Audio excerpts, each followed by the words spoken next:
არასამთავრობო სექტორის ნაწილი ლენტეხში გამგებლის გადაყენების ფაქტს აპროტესტებს ყოფილი პოლიტპატიმრების უფლებათა დამცველი ორგანიზაციის, ასევე ახალგაზრდა ადვოკატების ერთსულოვნებისა და საერთაშორისო ორგანიზაცია ეკოტექსის წარმომადგენლები აცხადებენ, რომ საკრებულომ, რომელშიც ნაციონალური მოძრაობის და რესპუბლიკელების ალიანსი შეიქმნა, არასწორი გადაწყვეტილება მიიღო.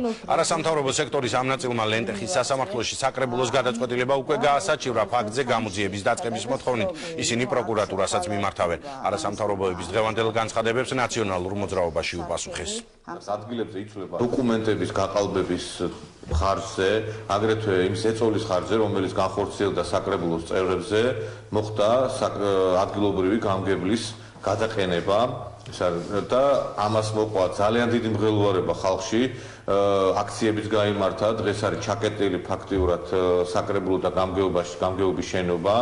რამდენიმე დღის წინ შევიდა ადმინისტრაციული სარჩელის საქალაქო იქ სასამართლოში.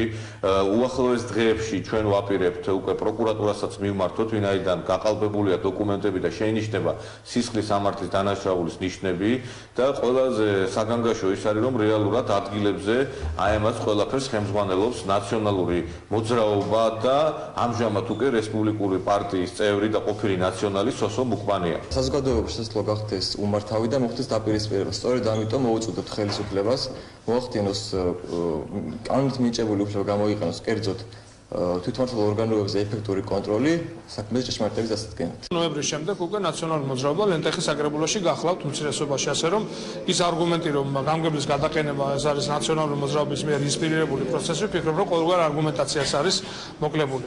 მეორე რაც მინდა ვთქვა, ზოგადად კოალიცია ქართულ ოცნებას აქვს უსუსური მცდელობა, რომ თავისი შიდა პარტიული გარჩევებით, ეხლა არავისთვის აღარ წარმოადგენს სიახლეს, რომ კოალიცია არის ჩამოშლის პირას, უკვე გადააბრალოს ნაციონალურ მოძრაობას და ამ შემთხვევაში ეფექტურად იყენებს მისგან ანგაჟირებულ არასამთავრობო ორგანიზაციას.